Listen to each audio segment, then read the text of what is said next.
আমাকে সেই সম্মানই দিয়েছেন। তুমি এখন আমাদের বোন, এই কথাটা মনে রেখো।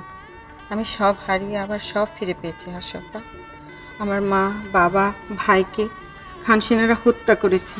আমাকে রাজাকেরা জোর করে ধরে নিয়ে পাকিস্তানি মেজরের হাতে তুলে দিয়েছে। তারপর ৯ মাস ওই শত্রুদের বাংকারে সে কি অত্যাচার ভাবলে। কাইদো না, কাইদো না, অতীতের কথা ভুলে যাও তো।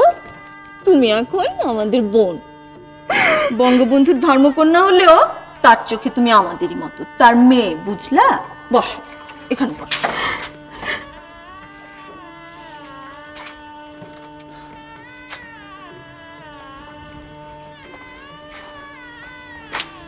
বল রেহানা।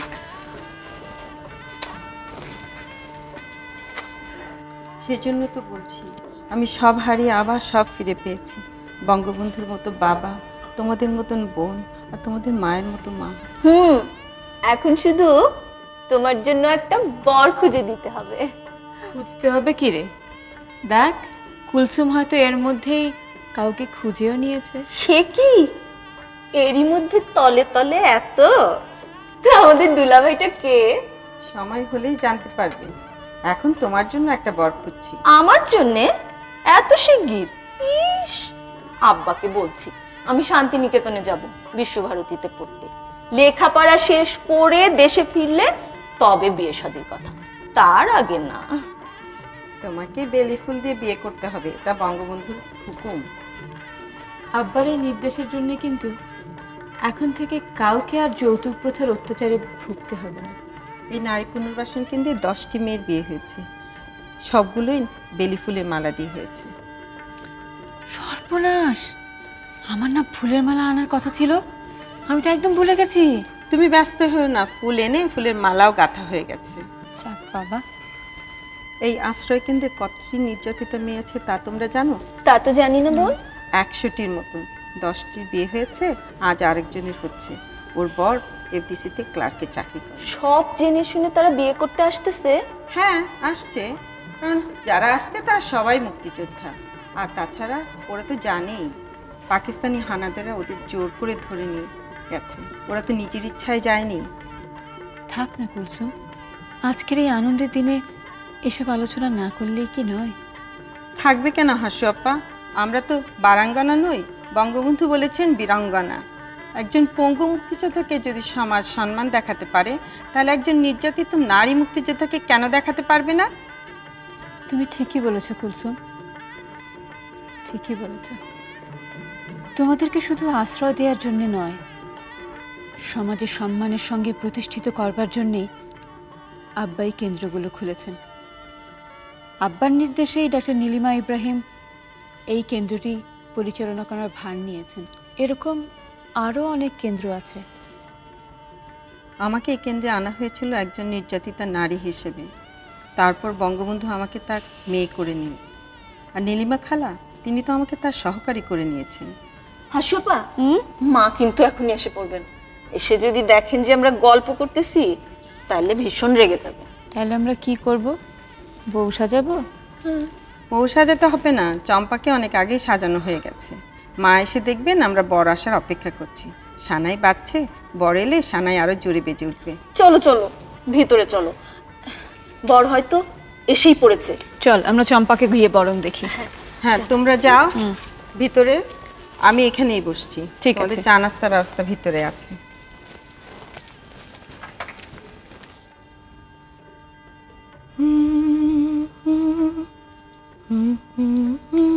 কুলসুম, কি জাহান, তুমি এই অসময়ে যে? তোমার দিন দিন যা সাহস বাড়ছে না, যখন তখন আসতে শুরু করেছো। আজ চম্পার বিয়ে, ভাবলাম এই সুযোগে তোমাকে একটু দেখে যাই। আমার মধ্যে দেখার কি আছে? ছি, কাঁদছো কেন? সেই ভয়ঙ্কর দিনগুলোর কথা মনে পড়ে যায়। দিন নেই, রাত নেই, শকুনেরা এই শরীরটাকে ছেড়ে খুঁড়ে খেয়েছে। আমি তো তোমাকে ভালোবাসি। আমার ভালোবাসা কি তোমার দুঃখ ভুলিয়ে দিতে পারে না? আমি তা জানি জাহান, কিন্তু যে অত্যাচার আমার উপর হয়েছে, তাতে সারা পুরুষ জাতটার উপর আমার বিশ্বাস চলে গেছে। আত্মবিশ্বাস ফিরে পেতে আরো কিছুদিন সময় লাগবে জাহান। আচ্ছা ঠিক আছে, তোমার যতদিন খুশি তুমি সময় নাও, তাতে আমার ভালোবাসা ফুরিয়ে যাবে না। আমি যদি কোনোদিন সেই ভয়ঙ্কর দিনগুলোর কথা ভুলতে পারি, তা শুধু তোমার জন্যই পারবো। আচ্ছা, তুমি কি যেন একটা গান গাইছিলে? আজ চম্পার বিয়ে, তাই একটা বিয়ের গান গাই গুনগুন করছিলাম। একটা গান শোনাও না আমাকে। পাগল, এই পুনর্বাসন কেন্দ্রের অফিসে বসে মা এক্ষুনি এসে যাবেন। মা মানে বঙ্গবন্ধুর স্ত্রী? হ্যাঁ গো হ্যাঁ। তাহলে আমি পালাই। না, তোমাকে পালাতে হবে না, তুমি ভেতরে গিয়ে বরযাত্রীদের আসনে বসো। জানো, একজন ইমামও আসবেন বিয়ে পড়াতে। আচ্ছা, বেলি ফুলের মালা দিয়ে বিয়ে হবে তাই না? হ্যাঁ, বঙ্গবন্ধুর ডাকে আর বাংলাদেশে এখন অনেক বিয়েই বেলি ফুলের মালা দিয়ে হচ্ছে। আচ্ছা, আমাদের বিয়েও বেলি ফুলের মালা দিয়ে হবে তাই না? আমাদের সে স্বপ্ন কোনোদিন যদি সফল হয়। হবে হবে, আমার মন বলছে আমাদের স্বপ্ন সফল হবে, আমাদের স্বপ্ন সফল হবেই। কিন্তু জাহান, আমার ভীষণ ভয় করছে। কিসের ভয়? আমি তোমার পাশে আছি না? তা জানি, ভয় আমাদের জন্য নয়। তুমি তো বলেছো ক্যান্টনমেন্টে বঙ্গবন্ধুকে মারার জন্য ষড়যন্ত্র চলছে। হ্যাঁ, তুমিও খন্দকার মোশতাকের বাসা থেকে এসে বলেছো সেখানেও কিসব ষড়যন্ত্র যেন হচ্ছে। জাহান, কি? কারণ নাম মুখে এনো না, দেয়ালেরও কান আছে। কিন্তু কিছু কিছু খবর তো বঙ্গবন্ধুর কানে পৌঁছানো দরকার, নইলে তিনি সাবধান হবেন কি করে? আমাদের কি এখনই মুখ খোলা উচিত? না, এখনো আমাদের হাতে কোনো প্রমাণ নেই। আরো দু একটা দিন সময় যাক, তারপর আমরা দুজনেই না হয় বঙ্গবন্ধুর কাছে যাব। আর তুমিও কিন্তু চোখ কান খোলা রেখো। কুলসুম কেমন আছো মা? ভালো আছি মা, আপনি কেমন আছেন? ভালো। তোমরা এখানে কেন? আপনার জন্য অপেক্ষা করছি মা। আচ্ছা, এই ছেলেটা কে? একজন মুক্তিযোদ্ধা, নাম জাহান। বাচ্চা থাকো বাবা, তোমাদের নিয়ে বাংলাদেশ গর্বিত। দুলা এখন আসে নাই? আসে নাই মা, 1 ঘন্টা দেরি হবে। ও, আর হাসুরি হ্যাঁ না ওরা? ওরা আসছে, ওরা ভিতরে আছে মা। তো চলো আমরা তাহলে ভিতরে যাই।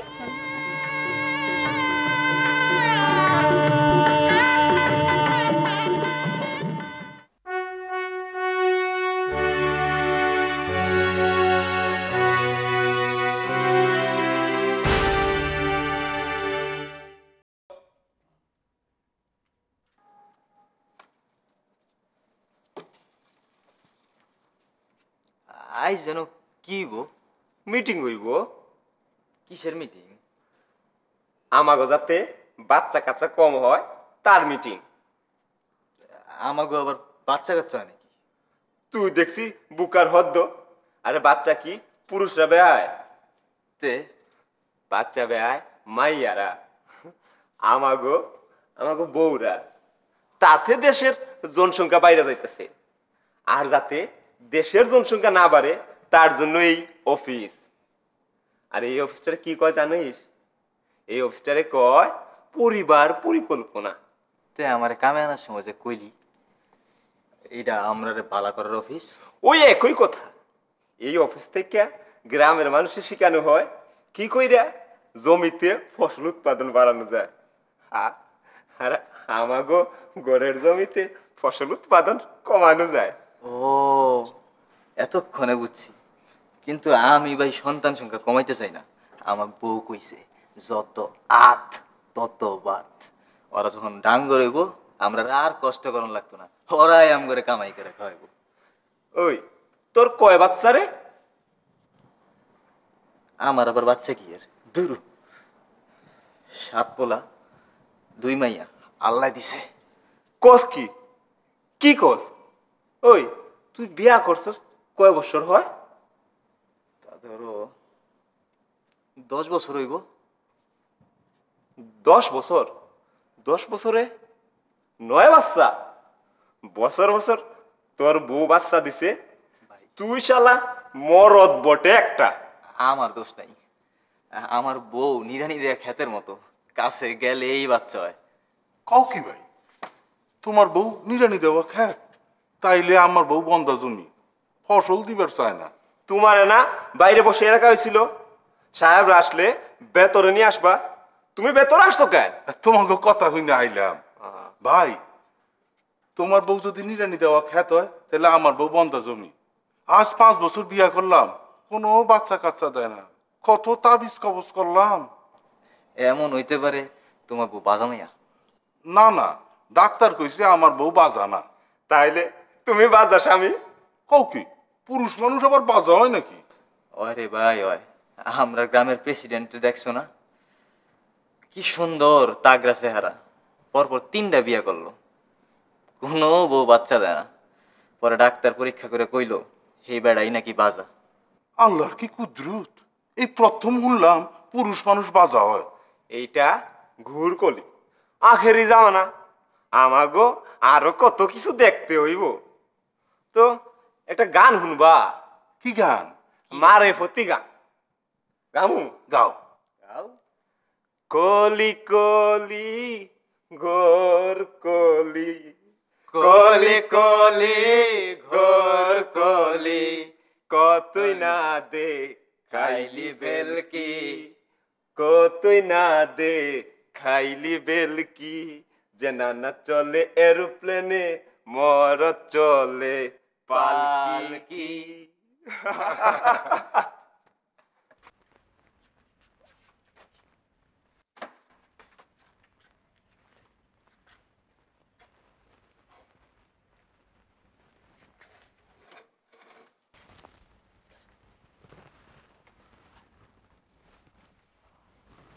মাহবুব আলম চাষি ভাই, বলুন মিনিস্টার সাহেব। আপনি তো এই কুমিল্লার এই একাডেমি অফ রুরাল ডেভেলপমেন্টের চেয়ারম্যান। বার্ডের এই অফিসটা আপনি চমৎকার সাজিয়েছেন। গোপন বৈঠক করার এমন জায়গা আর হয় না। গত মার্চ মাসে আমাদের প্রথম গোপন বৈঠক তো এখানেই হয়েছিল। আপনিই তো মুজিবের বাকশালী শাসন হটানোর ব্লুপ্রিন্ট তৈরি করেছেন। না না, আমি নই, তৈরি করেছে হেনরি কিসিঞ্জারের নির্দেশে মার্কিন স্টেট ডিপার্টমেন্ট। আমার মাধ্যমে পরিকল্পনাটা আপনাদের জানানো হয়েছে মাত্র। আপনি থাকতে আমি কেউ নই। বাংলাদেশের ভাগ্য পরিচালনার জন্য আপনি হচ্ছেন হেনরি কিসিঞ্জার এবং মার্কিন স্টেট ডিপার্টমেন্টের চুজেন পার্সন। আমি আপনার নির্দেশে পরিচালিত হব মাত্র। এখন আর কোনো কথা নয়, সকলে আসুক, তখন দরজা বন্ধ করে কথা হবে। ওই যে ওরা এসে গেছে, চলুন ওদের এগিয়ে নিয়ে আসি।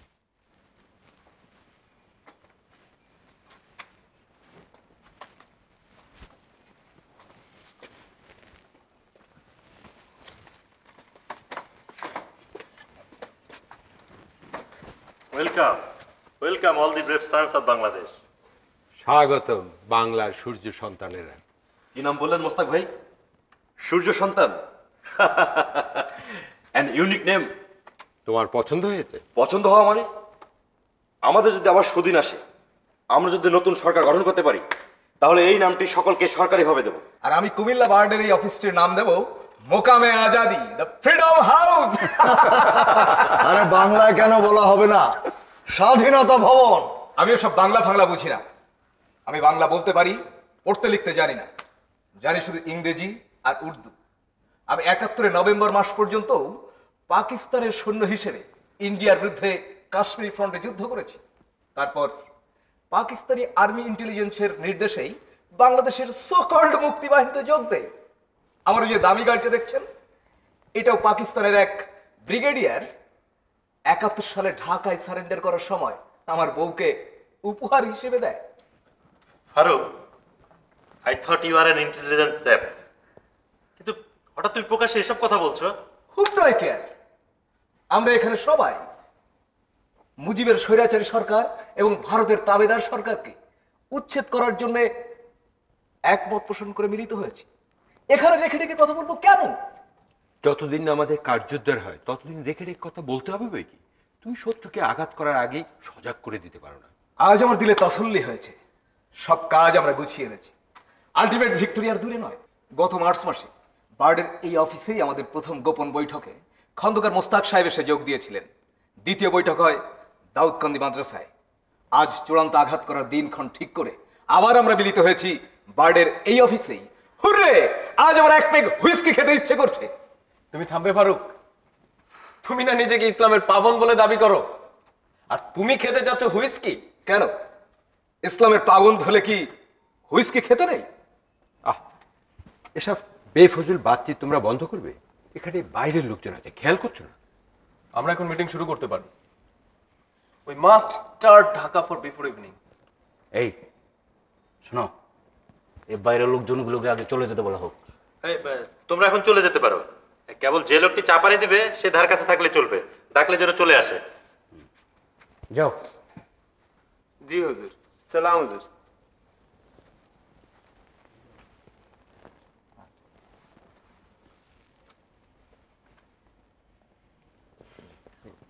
কি হলো, তোমরা এমন চুপচাপ কেন? ফাইনাল আওয়ার যত এগিয়ে আসছে আমাদের টেনশন ততই বেড়ে যাচ্ছে।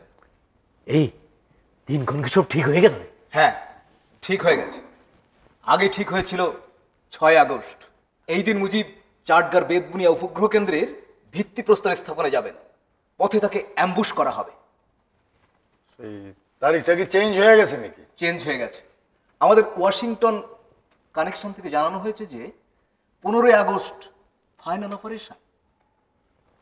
আচ্ছা, আমাদের প্রস্তুতি কি সব শেষ? তাড়াহুড়ো করে কিছু করতে গিয়ে আবার ব্যর্থ হতে না হয়। ব্যর্থ হলে কিন্তু কনসিকোয়েন্সেস আরো ডেঞ্জারাস। ওয়াশিংটন আর ইসলামাবাদ দুই তরফের মতেই মুজিবকে আর বেশি সময় দেওয়া যায় না। সে বাকশাল তৈরি করে ফেলেছে। এখন আরো সময় পেলে সবকিছু গুছিয়ে নিয়ে বসলে তাকে রোখা যাবে না। কিন্তু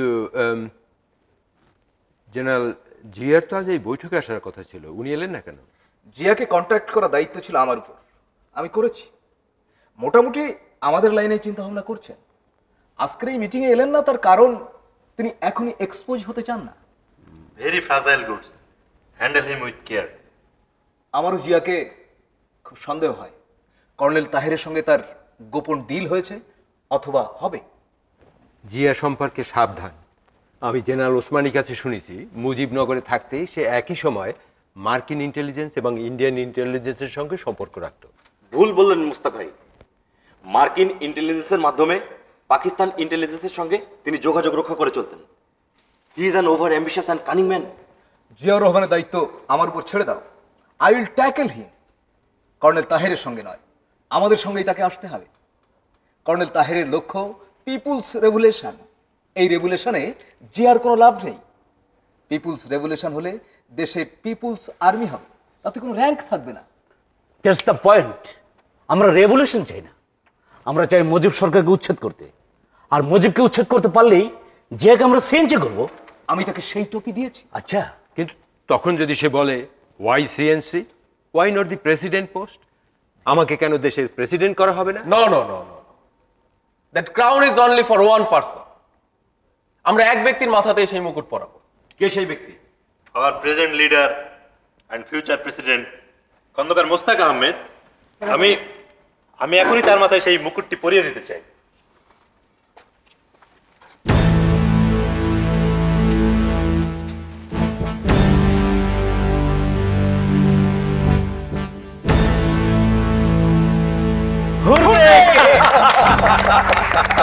আমি প্রথম আপনাকে আগাম কংগ্রেচুলেশন জানাই মুস্তাক ভাই।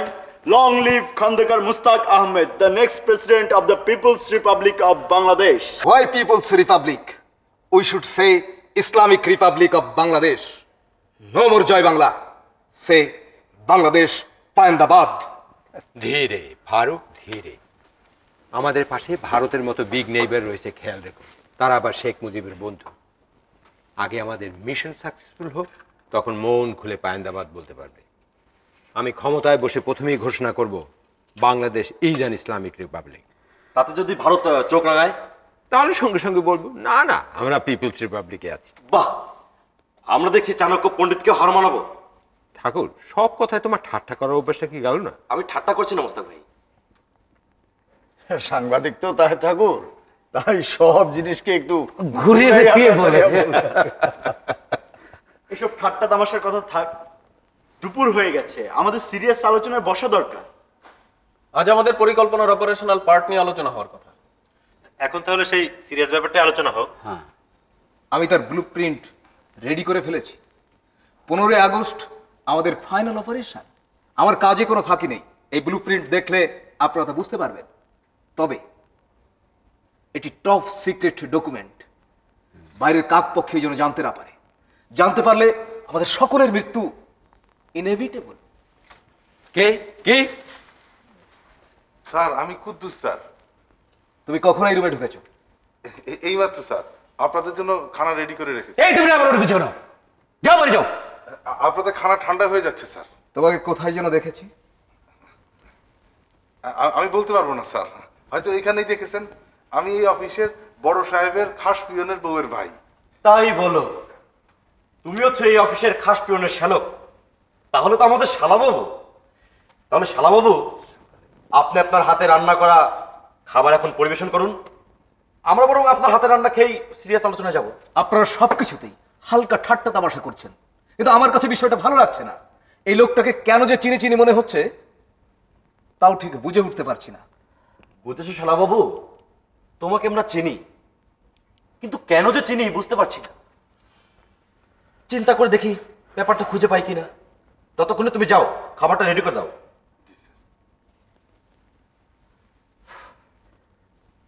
আলোচনা আপাতত যখন মুলতবি রইল, তখন এই ফাঁকে আমি উজুটা সেরে জোহরের নামাজটা আদায় করে নিই।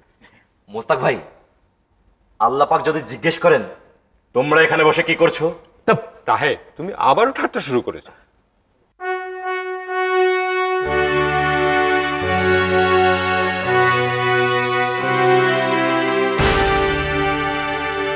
বিপদে মোরে রক্ষা করো, এ নহে মোর প্রার্থনা। বিপদে আমি না যেন করি ভয়, দুঃখ তাপয়ে ব্যথিত চিতে নাই বা দিলে সান্ত্বনা। দুঃখ যেন করিতে পারি জয়। রে কেমন কবিতা আবৃত্তি করি আমি? হ্যাঁ, চমৎকার।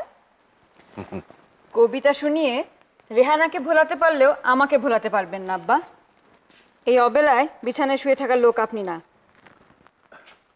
আপনার তো জ্বর। না না, কিছুই হয় নাই, আমার একটু সামান্য মাথা ধরছে, বিশ্রাম নিলেই ঠিক হয়ে যাবে। আব্বা, আপনি মাথা টিপে দিব? না না, তুই আমার কাছে বয়।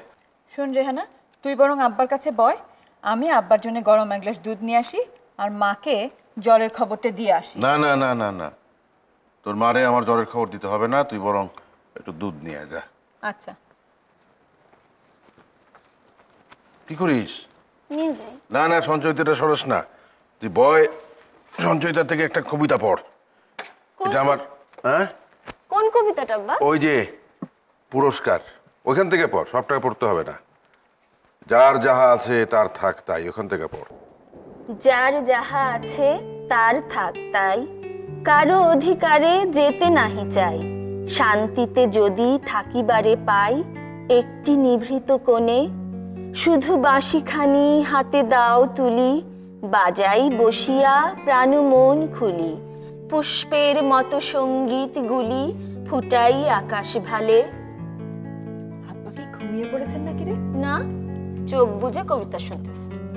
আম্মা আসছেন, আমাকে বললো গরম দুধটা খাইয়ে দিতে। দুধটা না খাইলে হয় না রে। ঝটপট দুধটা খেয়ে নিন।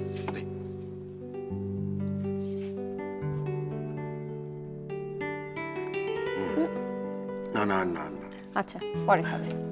আর পড়বো আব্বা? না, পড়তে হবে না, এখন তোদের ছুটি। আজ আর আমি গণভবনে যাব না, অফিসের ফাইলপত্রগুলো বাড়িতে বসে দেখব। আপনাকে আজ ফাইলপত্র কিচ্ছু দেখতে হবে না, আজ আপনি বিশ্রাম করবেন। আমার কপালে কি আর বিশ্রাম আছে রে? দেশটা স্বাধীন করেছি, দেশটাকে গড়তে হবে না? বাংলার জনগণ তো আমার মুখের দিকে তাকায় আছে রে মা। দেশটাকে গড়ার জন্যই তো আপনাকে বিশ্রাম নিতে হবে আব্বা। আপনি বরং একটু ঘুমানোর চেষ্টা করুন, আমি আপনার কাছে বসি। এই জয় আর পুতুল কোথায় রে? ওরা নিচে আছে, মার কাছে। এক কাজ করি, রেহানাকে পাঠিয়ে দিই। রেহানা, তুই ওদের একটু দেখাশোনা কর না। আব্বা আমি যাই। হ্যাঁ যাও। তুই জার্মানিতে কবে যাবি রে মা? এই তো কামাল জামালের বউ ভাতটা হয়ে যাক, তারপরেই চলে যাব। ও, তোর মুখের দিকে তাকালে আমার ছোটবেলার কথা মনে হয়। মনে হয় আমি যেন আমি নিজেরই দেখতেছি, বুঝলি? সেটা কিরকম? আমি ছোটবেলায় খুব সাহসী আর স্পষ্টবাদী ছিলাম। কারো মুখের উপরে সত্য কথা বলতে একটু ভয় পেতাম না।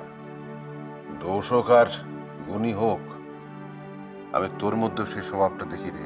কেন কামাল আর জামালের মধ্যে নাই বুঝি? আছে, তবে তোর মতো না। কামালটা একটু একটু বেশি বেহিসাবি। ও একটু দুঃসাহসী আব্বা, একরোখা। বেহিসাবি কাজকে দুঃসাহস বলবি না। দুঃসাহসও দেখাতে হয় ঠান্ডা মাথায়। তোর মধ্যে আছে সে সাহস আর ঠান্ডা মাথায় কাজ করার স্বভাব। তুই মেয়ে না হয়ে ছেলে হলে ভালো হতো রে। তাহলে কিছু হয়ে গেলে দেশ আর দলের জন্য আমাকে আর ভাবতে হতো না। আপনি খামোখাই ভাবছেন আব্বা। আপনার এত বড় দল আপনার অনুপস্থিতিতেই তো এত বড় মুক্তিযুদ্ধ চালিয়ে গেল। মনে কোনো দুশ্চিন্তা আসলেই তোর কথা কেন যে মনে পড়ে জানি না। সেটা আমি আপনার প্রথম সন্তান বলে আপনি আমাকে এত ভালোবাসেন তাই। তোর মধ্যে আমি কার আদল দেখতে পাই জানিস? কার? বললে হাসবি না তো? হাসবো। আমি আপনার কোনো কথায় কোনোদিন হেসেছি আব্বা? আপনি যখন 6 দফার প্রস্তাব দিলেন তখন সেই প্রস্তাব নিয়ে অনেকেই হাসাহাসি করেছে। কই আমি হাসিনি তো। আমার তো মনে হয়েছে 6 দফায় বাঙালির মুক্তির সনদ।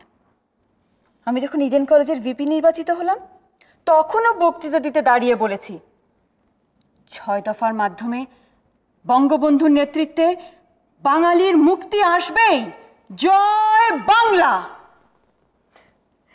এখন বলুন তো আমার মধ্যে আপনি কার আদল দেখতে পান? তোর মধ্যে আমি শ্রীমতী ইন্দিরা গান্ধীরই দেখতে পাই রে মা। তাই বুঝি? হ্যাঁ। আব্বা পায়ের আঙুলগুলো একটু টেনে দিই। না রে মা, আর মায় বাড়াস না। সারা জীবন জেল খাটে কাটালাম, ভাবছিলাম জীবনের বাকি কটা দিন তোদের সাথেই থাকবো, কিন্তু কখন যে কি ঘটে যায় সেটাই বুঝি না রে মা। আমরাও তো আপনার কাছ থেকে দূরে থাকতে চাই না, কিন্তু আব্বা দেশ তো এখন স্বাধীন, শত্রুমুক্ত। আপনি কি এসবের মধ্যেও কোনো বিপদের আশঙ্কা করেন? করি রে মা, করি। আমাদের 71-এর শত্রুরা পরাস্ত হয়েছে, কিন্তু শত্রুতা করা থেকে নিরস্ত হয় নাই, বরং তারা দিনে দিনে আরো ভয়ঙ্কর হয়ে উঠতেছে। তারা কারা? তুই শেখ মুজিবের মেয়ে, একটু ভাবলেই বুঝতে পারবি। দেশটা যুদ্ধ বিধ্বস্ত। আমি বিদেশ থেকে ভিক্ষা করে রিলিফ আনি, সাহায্য আনি। সেই রিলিফ, সেই সাহায্য আমার গরিব দুঃখী মানুষের কাছে পৌঁছায় না। হাজার হাজার মন চালের বস্তা, কাপড়ের বস্তা বৃষ্টিতে ভেজে রৌদ্রে পচে যায়। রিলিফের মাল নদীতে ভাসায় দেওয়া হয়। এই ধ্বংসাত্মক কাজ কারা চালাচ্ছে? সর্বহারার নামে সন্ত্রাস কারা চালাচ্ছে? 71-এ পাকিস্তানি সেনাবাহিনী যখন পরাজিত হইল, তার অনুচরদের হাতে তারা অস্ত্র দিয়ে গেল। ভুট্টো সাহেব এখনো অস্ত্র পাঠাচ্ছে, অর্থ পাঠাচ্ছেন আমাকে উৎখাত করার জন্য। আমার সেনাবাহিনীর মধ্যে লিফলেট ছড়ানো হচ্ছে, সরকার বিরোধী লিফলেট ছড়ানো হচ্ছে। সরকারি আমলা, সরকারি কর্মচারীদের মধ্যে মনোবল ভাঙে দেওয়া হচ্ছে। পঞ্চম বাহিনী, ফিফথ কলামিস্ট, কারা চিনিস? জানি। শত্রু যখন মিত্র সেজে দলের ভেতরে ঢুকে শত্রুতা শুরু করে তাকেই তো বলে পঞ্চম বাহিনী। এই পঞ্চম বাহিনী এখন আমার দলের ভিতরে, আমার সরকারের ভিতরে ঢুকে পড়েছে। বাইরের শত্রু তো আছেই, আর 71-এর শত্রুরা তারা আমার এখন ঘরের ভেতরে, ঘরের বাইরে। এবারের যুদ্ধ আমার তাদের বিরুদ্ধে। এই যুদ্ধে আমাকে জয়ী হতেই হবে। এই যুদ্ধ 71-এর চাইতেও বড় যুদ্ধ। ফলাফল কি হবে জানে না মা। আবার যদি যুদ্ধ শুরু হয় আব্বা, এবার আমি ওয়াজেদ মিয়াকে বলবো তুমি জয় আর পুতুলকে নিয়ে থাকো, আমি যুদ্ধে যাব। এবার আর আমি শত্রুর হাতে বন্দী হয়ে থাকতে চাই না আব্বা। বাপ বেটিতে মিল্লা কি গুজর গুজর হইতাছে? গুজুর গুজুর করতেছি না মা, আমি আব্বাকে বললাম গরম দুধ খেয়েছেন, একটু ঘুমানোর চেষ্টা করুন। আব্বা একটু দেশের কথা বলছিলেন। অশিক্ষা মানুষ এই বুঝে বিশ্রাম নেওয়া? হাসু তো ঠিকই বলছে, আপনি একটু শুয়ে বিশ্রাম নেন, আপনি ঘুমের দরকার। শোন হাসু, তোরা বারার সাথে ভাত দিব না, রুটি আর মুরগির স্যুপ দিব। সেটাই ভালো। হ্যাঁ, আর আমি ডাক্তার নুরুল ইসলামের খবর দিছি, উনি আসে একবার আপনার দেখা যাইব। আরে ডাক্তার ফাক্তার লাগবে না, আমি একটু শুয়ে বিশ্রাম নেই, রবীন্দ্রনাথের গান শুনতে শুনতে ঘুমাই। আচ্ছা, বিশ্রাম নেন। চলো মা, আমরা যাই।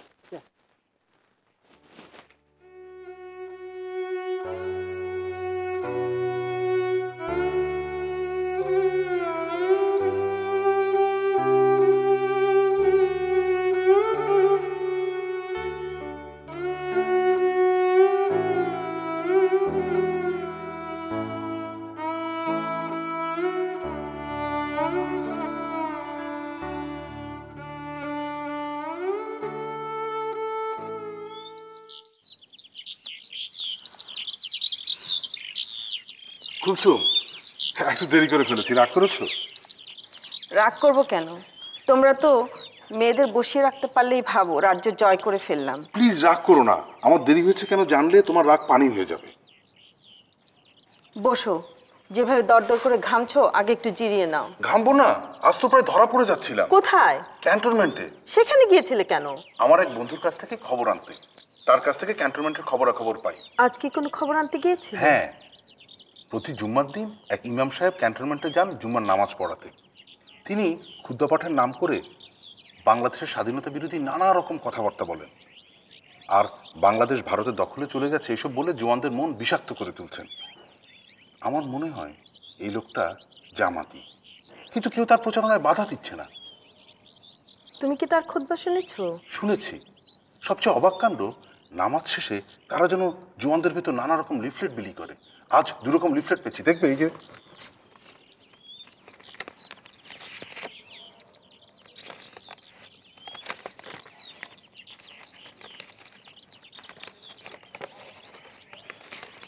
শোনো, এগুলো রেখে দাও, বঙ্গবন্ধুকে দেখাতে হবে, তাহলে তিনি আমাদের বিশ্বাস করবেন। জাহান, আমার ভীষণ ভয় করছে। ভয় কিসের? আমি তোমার পাশে আছি না। ভয় আমার জন্য নয়, ভয় দেশের জন্য, ভয় বঙ্গবন্ধুর জন্য। আমার কেন যেন মনে হচ্ছে দেশে একটি ভয়ানক বিপদ আসছে, ভীষণ বড় বিপদ, ৭১-এর চেয়েও বড় বিপদ। আমার সন্দেহ হয় সরকারি গোয়েন্দাদের অনেকেই বঙ্গবন্ধু সরকারের বিরোধী। হ্যাঁ, ক্যান্টনমেন্টেও একই অবস্থা। জওয়ান অফিসার সকলকে এখন আবার পাকিস্তানি হাওয়া পেয়ে বসেছে। আমাদের এখন কি করা উচিত? বঙ্গবন্ধুকে সবকিছু জানানো দরকার। উনি কি আমাদেরকে বিশ্বাস করবেন? তিনি যাকে বন্ধু খন্দকার বলে জানেন, সেই খন্দকার মোস্তাক আমেরিকান অ্যাম্বাসেডরের সঙ্গে হাত মিলিয়ে বঙ্গবন্ধু সরকারকে খতম করার জন্য ছুরি সানাচ্ছে। হ্যাঁ, বঙ্গবন্ধু কি বিশ্বাস করতে চাইবেন? তিনি যাকে আদর করে জিয়া বলে ডাকেন, যাকে মেজর থেকে রাতারাতি জেনারেল করেছেন, সেই জেনারেল জিয়া ক্যান্টনমেন্টে বসে কর্নেল ফারুক আর কর্নেল তাহেরের সঙ্গে গোপন সলা পরামর্শ করছে কি করে এই সরকারকে উচ্ছেদ করা যায়। তুমি যে লিফলেটগুলো এনেছো, ওগুলো কারা বের করেছে? তুমি পড়ে দেখতে চাও? না না, ওগুলো রেখে দাও। এই পার্কে কে কোন দেশে ঘুরে বেড়াচ্ছে কে জানে। বাদাম চাই বাদাম, বাদাম চাই বাদাম, বাদাম চাই বাদাম। আমরা এখন কি করব? আমি কি আরেকবার খন্দকার মোস্তাকের বাড়িতে যাব? তিনি আমাকে সন্দেহ করেন। তার বাড়িতে কি এখনো গোপন বৈঠকগুলো হয়? হ্যাঁ, কাজের লোকের মুখে শুনেছি বৈঠকে আরও লোক বেড়েছে, তবে সাদা মেম সাহেব এখন আর আসেন না। তিনি আর আসবেন কেন? তার আসল কাজ তো শেষ। এখন তিনি এমবেসিতে বসে গোপন নির্দেশ পাঠাবেন। আমি কি তাহলে আরেকবার আগামী সিলিনের বাসায় যাব? না না, তুমি যাবে না, বিপদ হতে পারে। তারা এখন ডেসপারেট হয়ে উঠেছে, যে কোনো কিছু করতে পারে। তুমি জানলে কি করে? আমি ক্যান্টনমেন্ট থেকে খবর পাই, ঢাকা ক্যান্টনমেন্টে আর বালুরঘাটে দুটো টেনিস কোর্ট আছে, একটা সিনিয়র আর্মি অফিসারদের জন্য আর একটা জুনিয়র আর্মি অফিসারদের জন্য। সিনিয়রদের কোর্টে জেনারেল জিয়া সেখানে টেনিস খেলার নাম করে যান। কর্নেল ফারুক, রশিদ, বজলুল হুদা, ডালিম আরও কে যেন জুনিয়র অফিসাররা এসে সেখানে জড়ো হয়। এদের কেউ কেউ এখন আর্মিতে নেই, কিন্তু আর্মি অফিসারদের গেস্ট হিসাবে সেখানে যায়। আসলে টেনিস খেলার নাম করে তারা নানা রকম ষড়যন্ত্র করে। কেউ দেখে না আর কেউ আপত্তি করে না।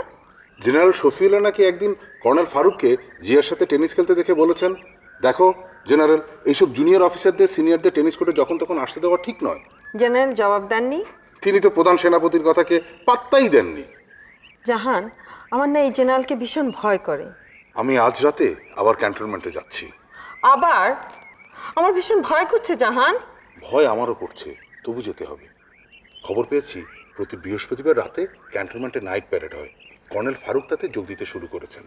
তিনি তার লোকজনদের বালুরঘাটে সিগন্যালের কাছে জড়ো করেন আর নানা রকম কথাবার্তা বলেন। আজ বৃহস্পতিবার, আজ রাতেও এই প্যারেড হবে, আমি তাতে যোগ দেব। ওরা যদি তোমাকে সন্দেহ করে? আমিও সে কথাই ভাবছি।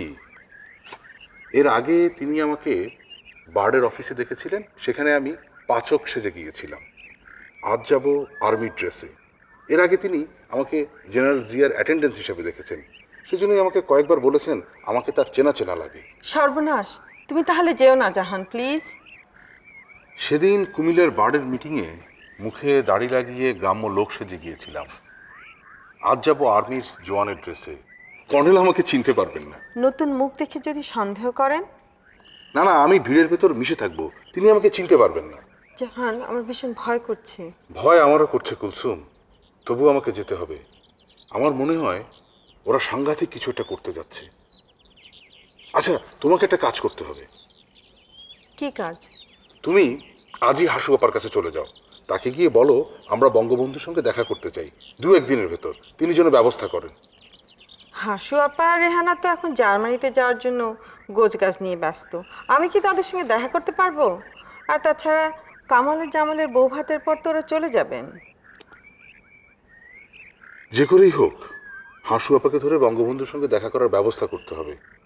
আমি আর কাউকে বিশ্বাস করতে পারছি না। বঙ্গবন্ধুকে কি কথা জানাবে? তোমার কাছে কি প্রমাণ আছে? আজ রাতে ক্যান্টনমেন্টের মিটিংয়ে গেলেই সব জানতে পারবো, ওদের গোপন পরিকল্পনাগুলো জানতে পারবো। আর তুমিও মোশতাকের বাড়িতে মার্কিন অ্যাম্বাসেডারের সাথে গোপন বৈঠকের কথা তাকে জানাবে। আমি আজ রাতেই হাসু আপার সঙ্গে দেখা করতে যাব। তুমি হাসু আপার কাছ থেকে জেনে নিও আমরা কখন বঙ্গবন্ধুর সঙ্গে দেখা করতে পারবো। 2-1 দিনের ভেতরেই দেখা হওয়া দরকার। কখন কি ঘটে যায় বলা যায় না। হাসু আপার সঙ্গে দেখা হয়ে গেলে তোমাকে কি করে জানাবো? আগামীকাল শুক্রবার আমার ডিউটি আছে, তারপর শনিবার দিন এই লেক পাড়ে আমি তোমার সঙ্গে দেখা করব। আর তুমি দেখো যেন রবিবারেই আমরা বঙ্গবন্ধুর সঙ্গে দেখা করতে পারি। আমি আমার সাধ্য মতন চেষ্টা করব, এখানে এসে অপেক্ষাও করব, কিন্তু তুমি ঠিক সময় আসবে তো? তুমি এসব কেন বলছো কুলসুম? আমি বড় দুঃখী মেয়ে জাহান। তোমার ভালোবাসা পেয়ে সব দুঃখ ভুলেছিলাম, কিন্তু আমার কেমন যেন ভয় করছে। এত সুখী আমার সইবে? কুলসুম কেঁদো না, আল্লাহ আমাদের সহায়।